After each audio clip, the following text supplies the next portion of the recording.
আজকে আমার recipe panjabi chicken মশলা। তার জন্য আমি নিয়েছি চিকেনটা আমি পরিষ্কার করে ধুয়ে নিয়েছি। চিকেনে আমি 3 চামচ টক দই দিয়ে দিলাম, দিয়ে ভালো করে মেখে নেব।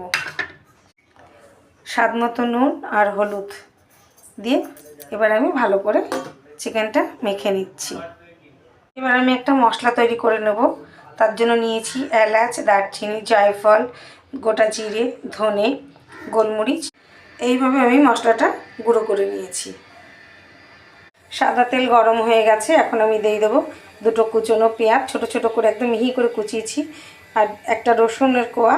এর মধ্যে একটা টমেটো কেটে দিয়ে দিলাম। টমেটোটাও একটু ভেজে নিচ্ছি। পেঁয়াজ, রসুন, আদা, টমেটোটা ভাজা হয়ে গেছে, আমি গ্যাসটা বন্ধ করে দিয়েছি। এবার এটাকে তুলে আমি ঠান্ডা করে পেস্ট করে নিচ্ছি। ড্রাই রোস্ট করা সেই মশলাটা এখন আমি মাংসের মধ্যে দিয়ে ভালো করে মেখে নিচ্ছি। সুন্দর করে পেঁয়াজের পেস্টটা আমি বানিয়ে নিয়েছি। দেখুন কত সুন্দর লাগছে দেখতে, কালারফুল। ওই তেলেই আমি একটু বাটার দিয়ে দিলাম।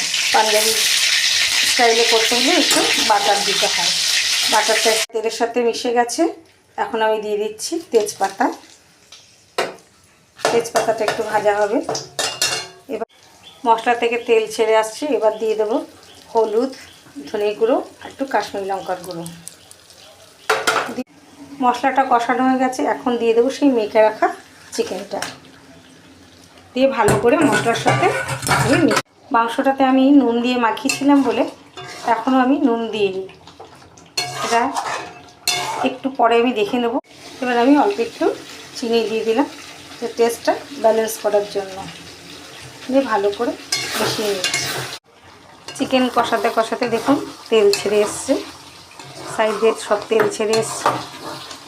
আমি কিন্তু এখনও এবার আমি মাংস মাখানো যে বাটিটা ছিল সেই জলটা ধুয়ে আমি এর মধ্যে একটু জল দিলাম। এটা বেশি ঝোল হবে না, একটু মাখা। ঠিক এইভাবে আস্তে আস্তে করে মিশিয়ে নিতে হবে। শুকনো খোলায় ভেজে রাখা সেই মশলার গুঁড়োটা আমি আবারও এর মধ্যে দিয়ে ভালো করে মিক্স করে নিচ্ছি। এবার দিয়ে দেবো 4টে কাঁচা লঙ্কা চেরা আর একটু কসুরি মেথি হাতে ঘষে নিয়ে দিয়ে দিলাম। দিয়ে আবারও পাঞ্জাবি চিকেন রান্নাটা হয়ে গেছে। এখন আমি নামানোর আগে একটু গরম মশলা দিয়ে নামিয়ে দিচ্ছি। পাঞ্জাবি চিকেন মশলা রান্নাটা আমি যেভাবে করেছি আপনারা সেইভাবে করে খেয়ে দেখবেন, ভালো লাগবে। ভালো লাগলে আমাকে বেশি বেশি করে শেয়ার, লাইক, কমেন্ট করবেন।